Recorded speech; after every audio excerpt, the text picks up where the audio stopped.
Hi hello welcome to Indian knowledge university. ఇప్పుడే మనకు తెలంగాణ ప్రభుత్వం నిరుద్యోగుల గురించి ఒక ప్రకటన అయితే చేయడం జరిగింది. ప్రస్తుతం జరగబో పరీక్షలు అదేవిధంగా రాబో ఫలితాల గురించి ఒక ప్రకటన అయితే విడుదల చేసింది. ప్రస్తుత పరిస్థితుల్లో ఎగ్జామ్స్ అయితే కండక్ట్ చేయడం కుదరదు, అదేవిధంగా ఫలితాలు కూడా ప్రకటించడం జరగదు. దీనికి సంబంధించి చైర్మన్ మరియు సభ్యులు రాజీనామా చేసిన తరుణంలో వీరు లేకుండా పరీక్షలు నిర్వహించడం కానీ ఫలితాలు ప్రకటించడం కానీ చట్ట ప్రకారం కుదరదు అని చెప్పి మనకు ప్రభుత్వం అయితే ప్రకటించడం జరిగింది. అయితే వీరి యొక్క రాజీనామాను గవర్నర్ ప్రస్తుతం అయితే ఆమోదించలేదు. వీరి హయాంలో జరిగిన పరీక్షల గురించి అదేవిధంగా పేపర్ లీకేజీ తదితర అంశాల గురించి న్యాయ నిపుణుల సలహా మేరకు వీరి యొక్క రాజీనామాను ఆమోదించే అవకాశం అయితే ఉంది. కాబట్టి ఇంకొక 3-4 రోజుల్లో వీరి యొక్క రాజీనామాను గవర్నర్ ఆమోదించిన తర్వాత మనకు టీఎస్పీఎస్సీ కొత్త చైర్మన్ మరియు సభ్యులు వచ్చిన తర్వాత పరీక్ష తేదీలు కానీ ఫలితాలు కానీ ప్రకటించే అవకాశం ఉంది. కాబట్టి ప్రస్తుత పరిస్థితుల్లో మనకు తెలంగాణ పబ్లిక్ సర్వీస్ కమిషన్ నుంచి పరీక్షలు కానీ ఫలితాలు కానీ రాబో అని చెప్పి మనకు స్పష్టంగా చెప్పడం జరిగింది. మనకు టీఎస్పీఎస్సీ నుంచి మరికొన్ని గంటల్లో అఫీషియల్ అనౌన్స్మెంట్ కూడా రాబోతుంది. ఇదైతే మనకు నిరుద్యోగులకు ఇప్పుడు గ్రూప్ 2 కానీ ఇంకా జరగబో ఎగ్జామ్స్ కానీ ప్రస్తుతం వాయిదా దిశగా అడుగులు పడ్డాయని చెప్పుకోవచ్చు. టీఎస్పీఎస్సీ యొక్క పూర్తి ప్రక్షాళన తర్వాత మాత్రమే మనకు టీఎస్పీఎస్సీ చైర్మన్ మరియు సభ్యులను నియమించడం జరుగుతుందని చెప్పి కూడా స్పష్టంగా పేర్కొనడం జరిగింది. కాబట్టి మరికొంత సమయం పట్టే అవకాశం అయితే ఉంది.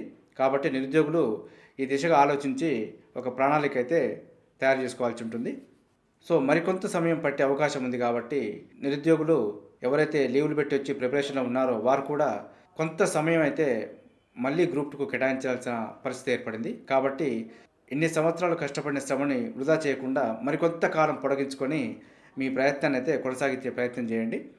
ఎందుకంటే మనకు టీఎస్పీఎస్కి సంబంధించి క్యాలెండర్ కూడా ప్రకటించబోతుంది. సో అది ప్రకటించిన తర్వాతే మనకు ఎగ్జామ్స్ కానీ ఫలితాలు కానీ వస్తాయని చెప్పి మనకు ప్రభుత్వం ప్రకటన చేయడం జరిగింది. సో ఈ విషయాలు అయితే నిరుద్యోగులు గుర్తుంచుకొని కొంత ప్లానింగ్ అయితే చేసుకోండి.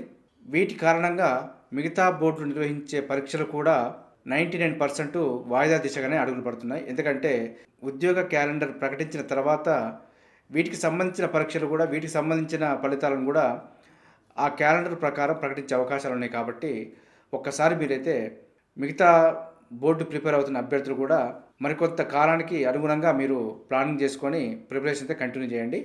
ఒకవేళ టీఎస్పీఎస్సీతో సంబంధం లేకుండా మీకు ఎగ్జామ్స్ సపరేట్గా కండక్ట్ చేయగలిగితే సో మీరు ఈలోగా రాసుకొని బయటికి వెళ్ళిపోవచ్చు. లేదు అంటే వాటితో పాటు అనుకున్నప్పుడు దానికి తగ్గట్టుగా మీరు ప్లానింగ్ అయితే చేసుకొని ఉండండి, నిరుత్సాహపడద్దు.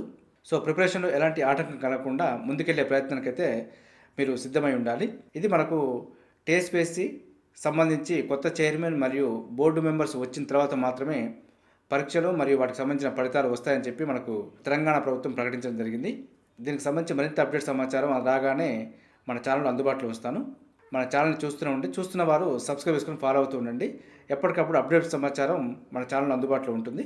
ఈ వీడియో నచ్చితే లైక్ చేయండి, షేర్ చేయండి, సబ్స్క్రైబ్ చేసుకోవడం మాత్రం మర్చిపోద్దు. Have a nice day.